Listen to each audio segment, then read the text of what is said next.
Codemasters is known for delivering racing games that balance a serious approach with widespread appeal. This year, they've set their sights on Formula One, hoping to win over fans and attract players who don't follow the sport. Does F1 2010 take the pole position, or could it use a few more tweaks under the hood?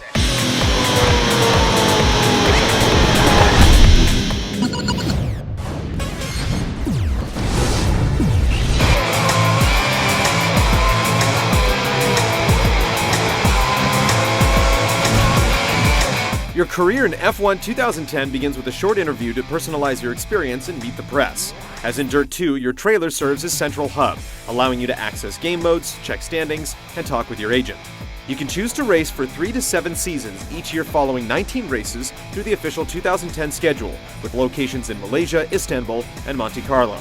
As you complete races, your reputation will rank up, and by mid-season, other teams will start to show interest in hiring you on.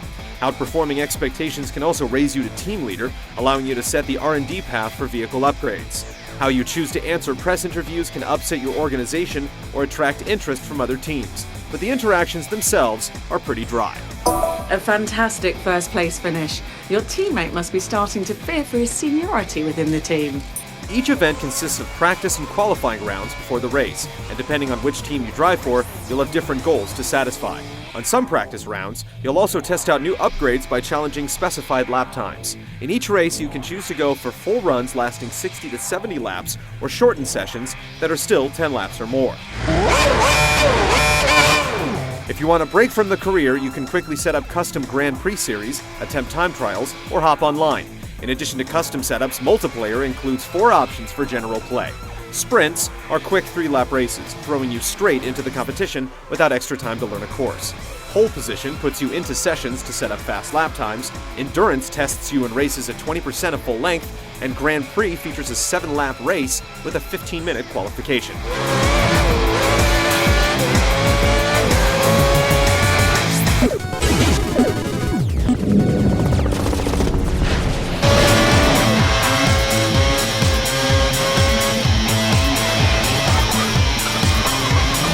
While other circuit-based racing games have a tendency to feel slow, F1 2010 has no problem delivering a thrilling sense of speed, and the cockpit view can be absolutely terrifying. The high-performance F1 machines have tight, grippy controls and aren't suited for showing off sick drifts. Managing your speed, knowing how much to brake, and learning how to push each corner to the max is the key to success. The lengthy circuits make F1 a matter of endurance. Taking advantage of practice sessions is important for setting a rhythm on each track, and doing well in qualifiers will place you higher in the starting grid. Races of 10 laps or more require patience and concentration, and if you don't keep focused, it can be easy to blow a turn that you thought you had down. It's about consistency over the long haul. You have to keep an eye on engine temperature, change tires when the weather changes, and take care when overtaking. Flashbacks return from Dirt 2, allowing you to rewind and make up for mistakes, but with only a handful to spread across a full race, they're really just a last resort. Some respect is given to authenticity. You have to pit at least once on dry tracks, you'll get penalized for causing collisions, and on qualifying laps you'll be disqualified for cutting corners. The game isn't always strict though, as you can still get away with light contact with other drivers, and there's no warning for crossing out of the exit lane when leaving the pits. Before each race, you'll have a chance to examine conditions, choose tires, and tweak your car setup either through presets or in detail. There's a strong sense of feedback with different setups and conditions. The race line gains grip as rubber builds on the track, gravel gets caught in tires if you veer off course, and you'll have to alter your driving style based on which tires are set to your car. The changing weather makes a huge impact on your race strategy, as it can start to rain or clear through the course of a race. Not only will you need the right set of tires, but you'll have to take extra care when cornering to avoid sliding out of control. Unfortunately, F1 suffers from some game-hindering bugs. One forces you to wait in the pits as car after car passes by, putting you at an impossible disadvantage.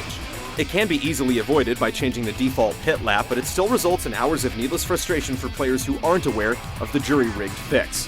The Xbox 360 version also frequently freezes mid-race, only to continue on after a few awkward seconds.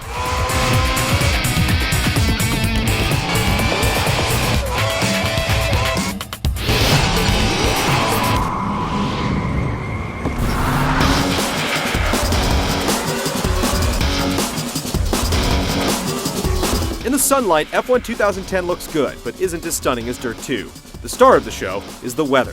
There's subtle variations ranging from a light drizzle to a torrential downpour, and when the rain is coming down thick, it can all but blind you as you follow another car.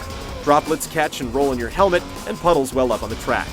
Visual performance is a bit choppy in general, and while it's not problematic enough to hinder gameplay, it doesn't live up to the silky smooth expectations we'd have for a top-tier racer. When using autopilot functions in the pit, car animations can be a bit jarring, and the reflections rendered on your side mirror are incredibly simplistic.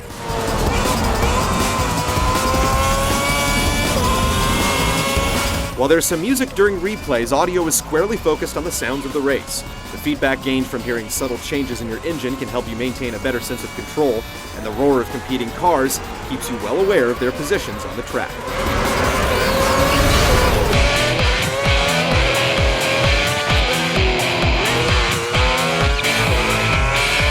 Even if you don't passionately follow Formula One, F1 2010 is fantastic for those interested in investing time in each race. Sadly, it's not as polished as previous Codemasters games, and it requires you to be willing to work through some serious bugs. In spite of all this, though, it still provides an intricate racing experience overall that's well worth participating in.